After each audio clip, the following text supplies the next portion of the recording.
All right. How y'all doing? So I've been thinking about doing this book for a while, and I think there's no better time than the holidays to dig into some of these novels. And This is the novel We by Eugene Zamyatin, I think it's Zamyatin. He was a Russian author back in the 20s. He had written this book. It's a dystopian novel that led to influence works like George Orwell's 1984, Brave New World. Even had influence on authors like Philip K. Dick. He wrote satire and science fiction, and so I wanted to dig into this. There's a long introduction and a long uh, forward and preface to this. I wanted to skip over that because it, it's valuable for a background as to what the author's life, but it doesn't really have much to do with the novel itself. And it doesn't add really any context other than they're trying to offer their interpretations. And so if you want to go read that, or you want to read along and not look at a screen or not look at this screen, if you you can find we at Mises.org, and it will have the entire introduction, entire forward, entire preface. Again, I don't think it's required for reading the story. If you look at like 1984, Brave New World, you don't really, there's not really an introduction into it. You just kind of jump into this world. And that was kind of the style of this genre book back in the day. So, um, we're going to dive in. This starts at on page 3. This is record 1, an announcement, the wisest of lines, a poem. There is merely a copy, word for word, of what was published this morning in the state newspaper. In another 120 days, the building of the integral will be complete. The great historic hour is near when the first integral will rise into the limitless space of the universe. 1,000 years ago, your heroic ancestors subjected the whole earth to the power of the United States. A still more glorious task is before you, the integration of the indefinite equation of the cosmos by the use of the glass, electric, fire breathing integral. Your mission is to subjugate to the grateful yoke of reason the unknown beings who live on other planets and who are perhaps still in the primitive state of freedom. If they will not understand that we are bringing them a mathematically faultless happiness, our duty will be to force them to be happy. But before we take up arms, we shall try the power of words. In the name of the well doer, the following is an announcement herewith to all numbers of the United States. Whoever feels capable must consider it his duty to write treatises, poems, manifestos, odes, and other compositions on the greatness and the beauty of the United States. This will be the first cargo which the integral will carry. Long live the United States. Long live the numbers. Long live the well doer. I feel my cheeks burn as I write this, to integrate the colossal universal equation, to unbend the wild curve, to straighten it out to a tangent, to a straight line. For the United States is a straight line, a great, divine, precise, wise line, the wisest of lines. I, D503, the builder of the integral, I am only one of the many mathematicians of the United States. My pen, which is accustomed to figures, is unable to express the march and rhythm of consonants. Therefore, I shall try to record only the things I see, the things I think, or to be more exact, the things we think. Yes, we. That is exactly what I mean. And we, therefore, shall be the title of my records. But this will only be a derivative of our life, of our mathematical perfect life in the United States. If this be so, will not this derivative be a poem in itself, despite my limitations? It will, I believe it, I know it. My cheeks still burn as I write this. I feel something similar to what a woman probably feels when, for the first time, she senses within herself the pulse of a tiny, blind human being. It is I, and at the same time, it is not I. And for many long months, it will be necessary to feed it with my life, with my blood, and then with a pain at my heart, to tear it from myself and lay it at the feet of the United States. Yet I am ready, as everyone, or nearly every one of us is. I am ready. Record 2, Ballet, Square Harmony X. Spring, from behind the green wall, from some unknown plains, the wind brings to us the yellow honeyed pollen of flowers. One's lips are dry from the sweet dust. Every moment one passes one's tongue over them. Probably all women whom I meet in the street, and certainly men also, have sweet lips today. This somewhat disturbs my logical thinking, but the sky is blue. Its limpidness is not marred by a single cloud. How primitive was the taste of the ancients, since their poets were always inspired by these senseless, formless, stupidly rushing accumulations of vapor. I am sure it will not be an error if I say we love, only such a sky, a sterile, faultless sky. On such days, the whole universe seems to be molded of the same eternal glass, like the green wall, and like all our buildings. On such days, one sees their wonderful equations, hitherto unknown. One sees these equations in everything, even in the most ordinary, everyday things. Here's an example.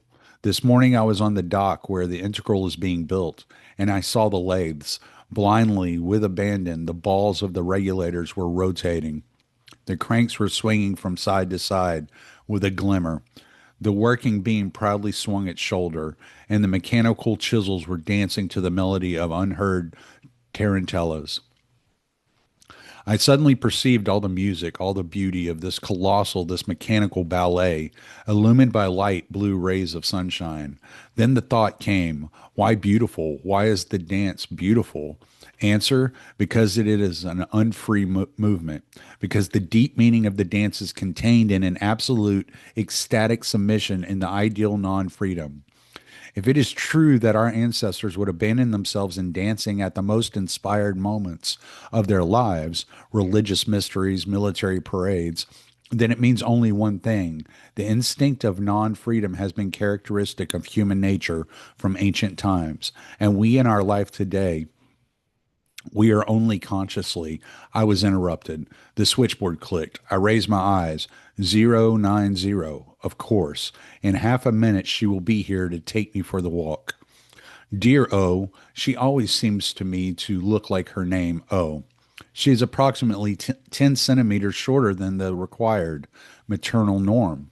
Therefore, she appears round all over. The rose colored O of her lips is often to meet every word of mine. She has a round, soft dimple on her wrist. Children have such dimples. As she came in, the logical flywheel was still buzzing in my head, and following its inertia, I began to tell her about my new formula, which embraced the machines and the dancers and all of us. Wonderful, isn't it? I asked. Yes, wonderful. Spring, she replied with a rosy smile. You see? Spring. She talks about spring. Females. I became silent.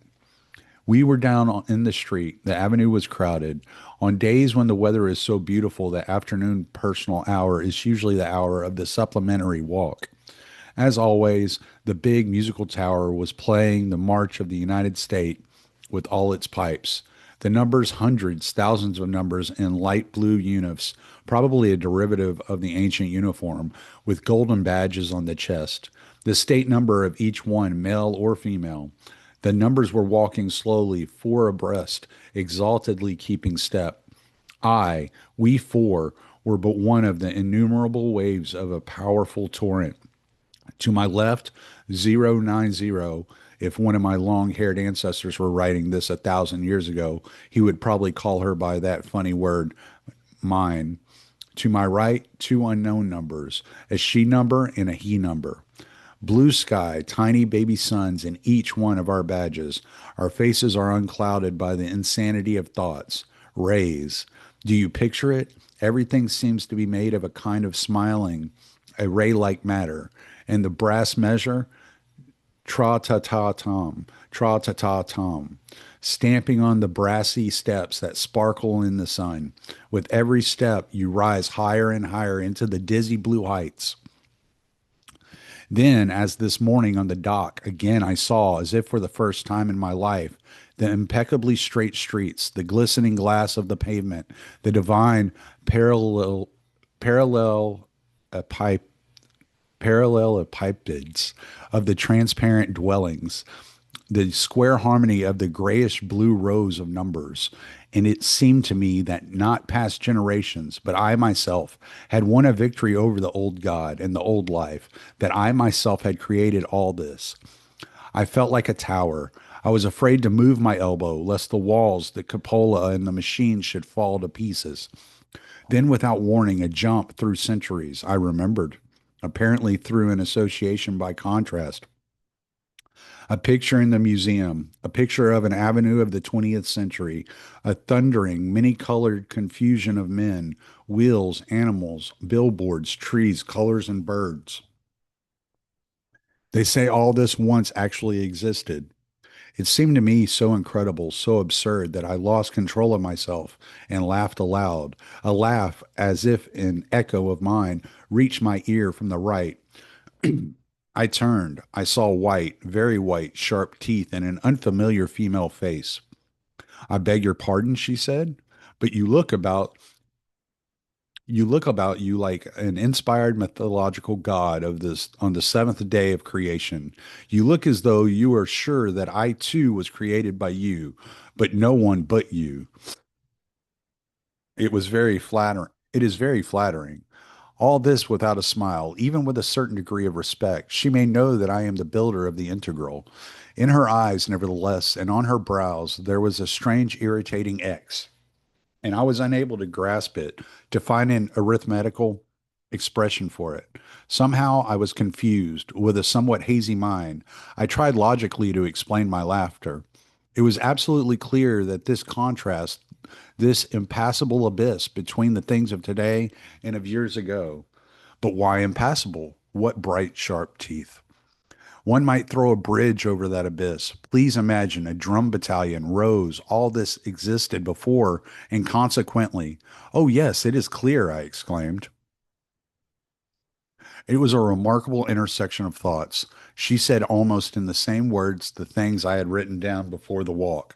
Do you understand? Even the thoughts. It is because nobody is one, but one of. We are all so much alike. Are you sure? I noticed her brows that rose to the temples in an acute angle, like the sharp corners of an X. Again, I was confused, casting a glance to the right, then to the left. To my right, she, slender, abrupt, resistantly flexible, like a whip, I 330. I saw her number now. To my left, oh, totally different, all made of circles with a childlike dimple on her wrist. And at the very end of our row, an unknown he number, double curved like the letter S. We were all so different from one another. The one to my right, I 330, apparently caught the confusion in my eye, for she said with a sigh, yes, alas. I don't deny that this exclamation was quite in place. But again, there was something in her face or in her voice with an abruptness unusual for me. I said, why, alas? Science is developing, and if not now, then within 50 or 100 years, even the noses will. Yes, noses. This time I almost shouted, since there is still a reason, no matter what, for envy, since my nose is button like and someone else's is. Well, your nose is rather classic, as they would have said in ancient days, although your hands, no, no, show me your hands. I hate to have anyone look at my hands. They are covered with long hair, a stupid atavism. I stretched out my hand and said as indifferently as I could, ape like. She glanced at my hand, then at my face. No, a very curious harmony. She weighed me with her eyes as though with scales. The little horns again appeared at the corners of her brows. He is registered in my name, exclaimed O90, with a rosy smile. I made a grimace. Strictly speaking, she was out of order. This, dear O, how shall I say it? The speed of her tongue is not correctly calculated. The speed per second of her tongue should be slightly less than the speed per second of her thoughts. At any rate, not the reverse. At the end of the avenue, the big bell of the accumulating tower resounded 17. The personal hour was at an end. I 330 was leaving us with the S like he number. He has such a respectable, and I noticed then such a familiar face. I must have met him somewhere, but where I could not remember. Upon leaving me, I 330 said with the same X like smile, "Drop in day after tomorrow at Auditorium 112." I shrugged my shoulders. If I am assigned to the auditorium you just named, she, with a peculiar, incomprehensible certainty, "You will be." The woman had a disagreeable effect on me, like an irrational component of an equation which you cannot eliminate. I was glad to remain alone with dear O, at least for a short while. Hand in hand with her, I passed four lines of avenues. At the next corner, she went to the right, I to the left. O timidly raised her round blue crystalline eyes.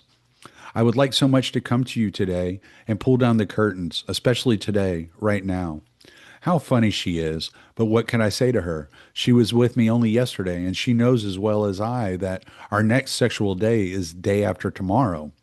It is merely another case in which her thoughts are too far ahead. It sometimes happens that the spark comes too early to the motor. At parting, I kissed her twice. No, I shall be exact. Three times on her wonderful blue eyes. Such clear, unclouded eyes. Record three. A coat, a wall, the tables.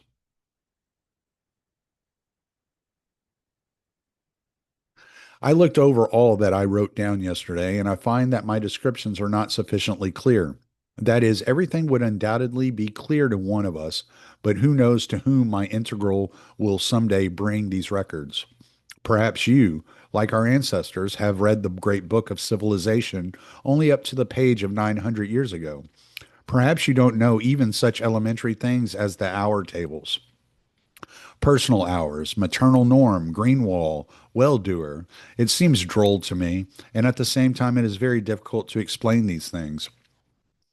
It is as though, let us say, a writer of the 20th century should start to explain in his novel such words as coat, apartment, wife. Yet, if his novel had been translated for primitive races, how could he have avoided explaining what a coat meant? I am sure that the primitive man would look at a coat and think, "What is this for? It is only a burden, an unnecessary burden." I am sure that you will feel the same if I tell you that not one of us has ever stepped beyond the green wall since the 200 Years' War. But, dear readers, you must think, at least a little, it helps. It is clear that the history of mankind, as far as our knowledge goes, is a history of the transition from nomadic forms to more sedentary ones. Does it not follow that the most sedentary form of life, ours, is at the same time the most perfect one? There was a time when people rushed from one end of the earth to the other, but this was the prehistoric time when such things as nations, wars, commerce, different discoveries of different Americas still existed. Who is in need of these things now? I admit that humanity acquired this habit of a sedentary form of life, not without difficulty and not all at once. When the 200 Years' War had destroyed all the roads, which later were overgrown with grass, it was probably very difficult at first. It must have seemed uncomfortable to live in cities which were cut off from each other by green debris. But what of it? Man soon after he lost his tail probably did not learn at once how to chase away flies without its help. I am almost sure that at first he was even lonesome without his tail. But now, can you imagine yourself with a tail? Or can you imagine yourself walking in the street naked without clothes? It is possible you go without clothes still. Here we have the same case. I cannot imagine a city which is not surrounded by a green wall. I cannot imagine a life which is not surrounded by the figures of our tables. Tables. Now, even purple figures look at me austerely yet kindly from the golden background of the wall. Involuntarily, I am reminded of the thing which was called by the ancients sainted image, and I feel a desire to compose verses or prayers which are the same. Oh, why am I not a poet? So as to be able to glorify the tables properly, the heart and pulse of the United States. All of us, and perhaps all of you, read in childhood while in school that greatest of all monuments of ancient literature, the official railroad guide. But if you compare this with the tables, you will see side by side graphite and diamonds. Both are the same, carbon. But how eternal, transparent, how shining the diamond. Who does not lose his breath when he runs through the pages of the guide? The tables transformed each one of us, actually into a six wheeled steel hero of a great poem. Every morning, with six wheeled precision, at the same hour, at the same minute, we wake up, millions of us at once. At the very same hour, millions like one, we begin our work, and millions like one, we finish it, united into a single body with a million hands at the very same second. Designated by the tables, we carry the spoons to our mouths. At the same second, we all go out to walk, go to the auditorium, to the halls for the tailor exercises, and then to bed. I shall be quite frank, even we have not attained the absolute, exact solution of the problem of happiness. Twice a day from 16 to 17 o'clock and from 21 to 22, our powerful united organism dissolves into separate cells. These are the personal hours designated by the tables. During these hours, you would see the curtains discreetly drawn in the rooms of some. Others march slowly over the pavement of the main avenue or sit at their desk as I sit now. But I firmly believe, let them call me an idealist and a dreamer, I believe that sooner or later we shall somehow find a place in the general formula even for these hours. Somehow all of the 86,400 seconds will be incorporated in the tables of hours. I have had opportunity to read and hear many improbable things about those times when human beings still lived in the state of freedom, that is, in an unorganized primitive state. One thing has always seemed to me most improbable. How could a government, even a primitive government, permit people to live without anything like our tables, without compulsory walks, without precise regulation of the time to eat, for instance? They would get up and go to bed whenever they liked. Some historians even say that in those days the streets were lighted all night, and all night people went about the streets. Then I cannot understand. True, their minds were rather limited in those days, yet they should have understood, should they not, that such a life was actually wholesale murder, although slow murder day after day.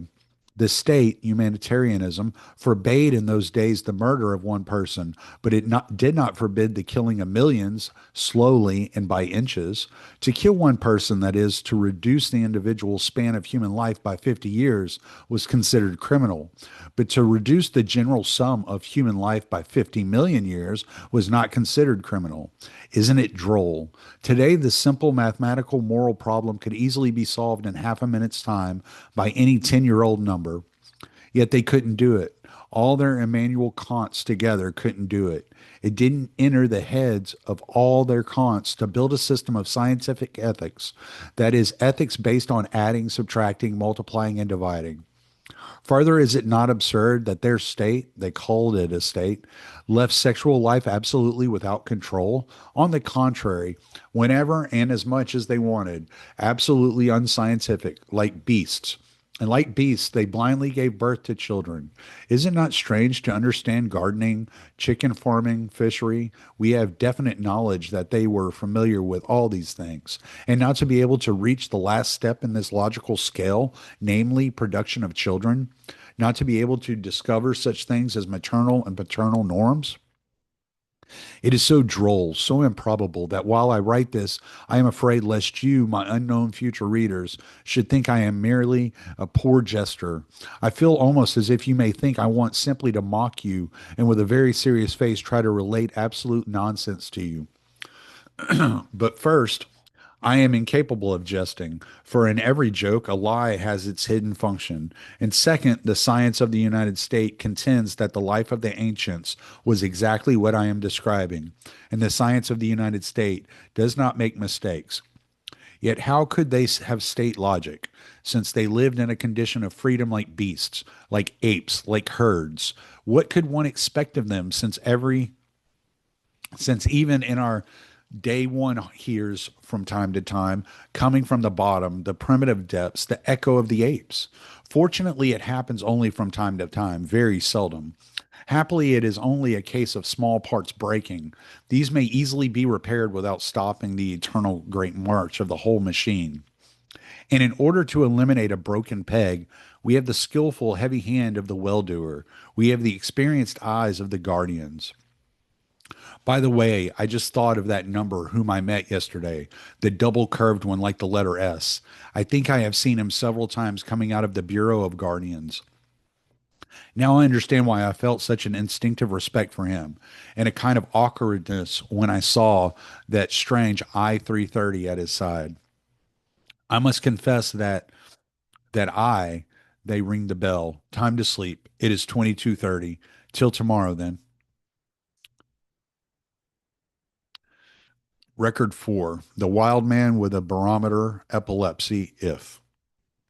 Until today, everything in life seemed to me clear. That is why I think I always had a sort of partiality toward the word clear.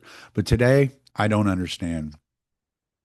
First, I really was assigned to Auditorium 112, as she said, although the probability was 500 to 10 million or 1 to 20,000. 500 is the number of auditoriums, and there are 10 million numbers.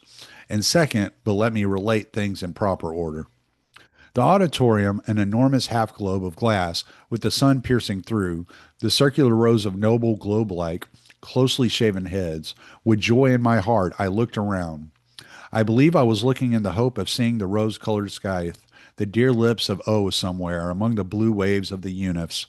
Then I saw extraordinarily white, sharp teeth, like the. But no. Tonight at 21 o'clock, O was to come to me. Therefore, my desire to see her was quite natural. The bell. We stood up, sang the hymn of the United States, and our clever phono lecturer appeared on the platform with a sparkling golden loudspeaker.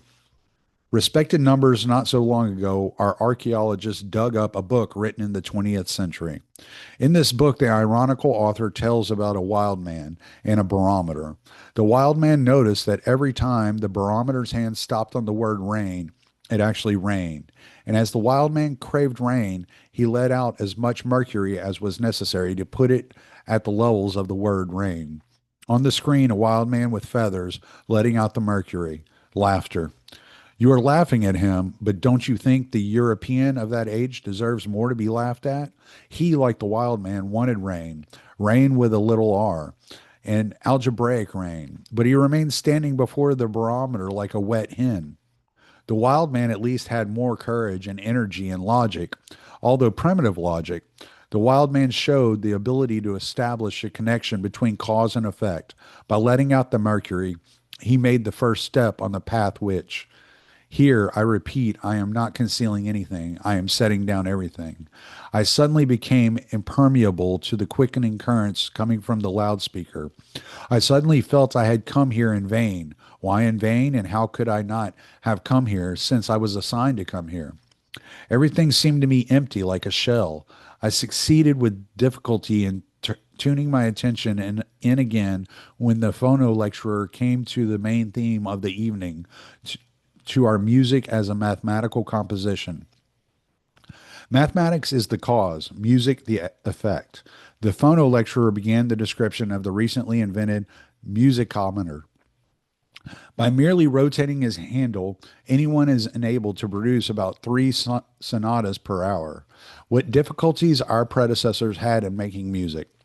They were able to compose only by bringing themselves to attacks of inspiration, an extinct form of epilepsy.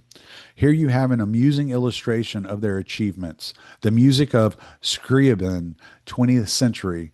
This black box, a curtain parted on the platform, and we saw an ancient instrument. This box they called the Royal Grand. They attached to this idea of regality, which also goes to prove how their music, and I don't remember anything further, very possibly because, I'll tell you frankly, because she, I-330, came to the royal box. Probably I was simply startled by her unexpected appearance on the platform. She was dressed in a fantastic dress of the ancient time, a black dress closely fitting the body, sharply delimiting the white of her shoulders and breasts, and that warm shadow waving with her breath between, and the dazzling, almost angry teeth. A smile, a bite directed downward. She took her seat. She began to play something wild, convulsive, loud like all their life then. Not a shadow of rational mechanism. Of course, all those around me were right. They were laughing. Only a few, but why is it that I, too, yes, epilepsy, a mental disease, a pain, a slow, sweet pain, bite, and it goes deeper and becomes sharper. And then slowly sunshine, not our sunshine, but not crystalline, bluish and soft, coming through the glass brick. No, a wild sunshine, rushing and burning, tearing everything into small bits. The number at my left glanced at me and chuckled. I don't know why, but I remember exactly how a microscopic saliva bubble appeared on his lips and burst. That bubble brought me back to myself. I was again I.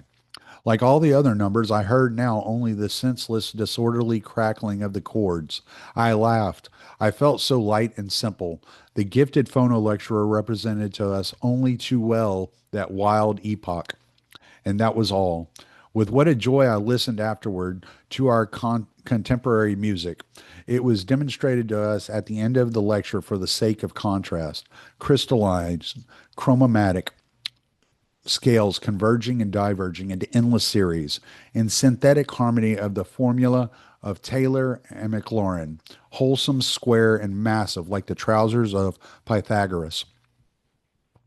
Sad melodies dying away in waving movements, the beautiful texture of the spectrum of planets dissected by Fraunhofer lines. What magnificent, what perfect regularity, how pitiful the willful music of the ancients, not limited except by the scope of their wild imaginations. As usual, in good order, four abreast, all of us left the auditorium. The familiar double curved figure passed swiftly by. I respectfully bowed. Dear O was to come in an hour. I felt agitated, agreeably and usefully. Home at last. I rushed to the house office, handed over to the controller on duty my pink ticket, and received a certificate permitting the use of the curtains. This right exists in our state only for the sexual days.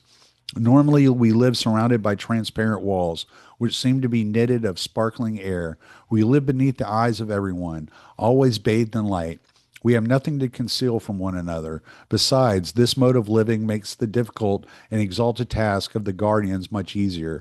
Without it, many bad things might happen. It is possible that the strange, opaque dwellings of the ancients were responsible for their pitiful, selfish psychology. My sick home is my fortress. How did they manage to think such things? At 22 o'clock, I lowered the curtain. At the same second, O came in smiling, slightly out of breath. She extended me her rosy lips and her pink ticket.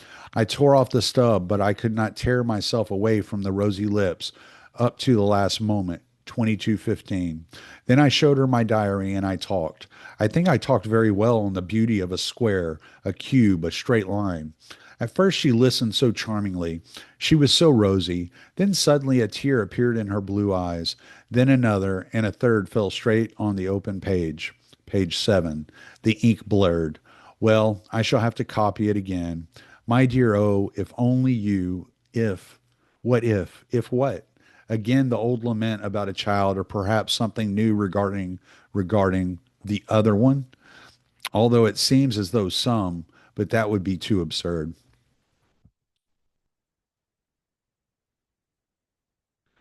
Ugh, eyes are watering a little bit.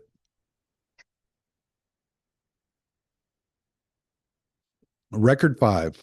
This will be the last chapter record that we go through for this recording, and we'll pick up on record 6 on the next recording. Record 5. The square, the rulers of the world, an agreeable and useful function. Again with you, my unknown reader, I talk to you as though you were, let us say, my old comrade R13, the poet with the lips of a Negro. Well, everyone knows him. Yet you are somewhere on the moon or on Venus or on Mars. Who knows you? Where and who are you? Imagine a square, a living, beautiful square. Imagine that this square is obliged to tell you about itself, about its life. You realize that this square would hardly think it necessary to mention the fact that all its four angles are equal. It knows this too well. This is such an ordinary, obvious thing. I am in exactly the same square position. Take the pink checks, for instance, and all that goes with them. For me, they are as natural as the equality of the four angles of the square. But for you, they are perhaps more mysterious and hard to understand than Newton's binomial theorem.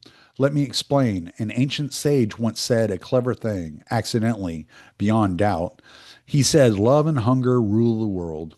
Consequently, to dominate the world, man had to win a victory over hunger after paying a very high price. I refer to the Great 200 Years' War, the war between the city and the land. Probably on account of religious prejudices, the primitive peasants stubbornly held on to their bread. In the 35th year before the foundation of the United States, our contemporary petroleum food was invented. True, only about two-tenths of the population of the globe did not die out. But how beautifully shining the face of the earth became when it was cleared of its impurities. Accordingly, the point two which survived have enjoyed the greatest happiness in the bosom of the United States. But is it not clear that supreme bliss and envy are only the numerator and the denominator, respectively, of the same fraction, happiness? What sense would the innumerable sacrifices of the 200 years' war have for us if a reason were left in our life for jealousy? Excuse me. Yet such a reason persists because there remain button like noses and classical noses, our conversation during the promenade. For there were some whose love was sought by everyone, and others whose love was sought by no one. Naturally, having conquered hunger, that is, algebraically speaking, having achieved the total of bodily welfare, the United States, the United State directed its attack against the second ruler of the world, against love. At last, this element also was conquered, that is, organized and put into a mathematical formula. It is already 300 years since our great historic Lex Sexualis was promulgated. A number may obtain a license to use any other number as a sexual product. The rest is only a matter of technique. You are carefully examined in the laboratory of the sexual department, where they find the content of the sexual hormones in your blood, and they accordingly make out for you a table of sexual days. Then you file an application to enjoy the services of number so and so or number so and so. You get for that purpose a checkbook, pink. That is all. It is clear that under such circumstances, there is no reason for envy or jealousy. The denominator of the fraction of happiness is reduced to zero, and the whole fraction is thus converted into a magnificent infiniteness. The thing which was for the ancients a source of innumerable stupid tragedies has been converted in our time into a harmonious, agreeable, and useful function of the organism, a function like sleep, physical labor, the taking of food, digestion, etc., etc. Hence, you see how the great power of logic purifies everything it happens to touch. Oh, if only you unknown readers can conceive this divine power, if you will only learn to follow it to the end. It is very strange. While I was writing today of the loftiest summit of human history, all the while I breathed the purest mountain air of thought. But within me it was and remains cloudy, cobwebby, and there is a kind of cross-like four-pawed X. Or perhaps it is my paws, and I feel like that only because they are always before my eyes, my hairy paws. I don't like to talk about them.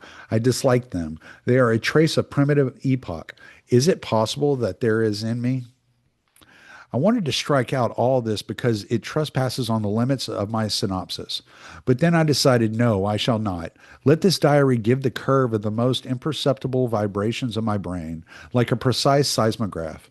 For at times such vibrations serves as forewarnings. Certainly this is absurd. This certainly should be stricken out. We have conquered all the elements. Catastrophes are not possible anymore. Now everything is clear to me.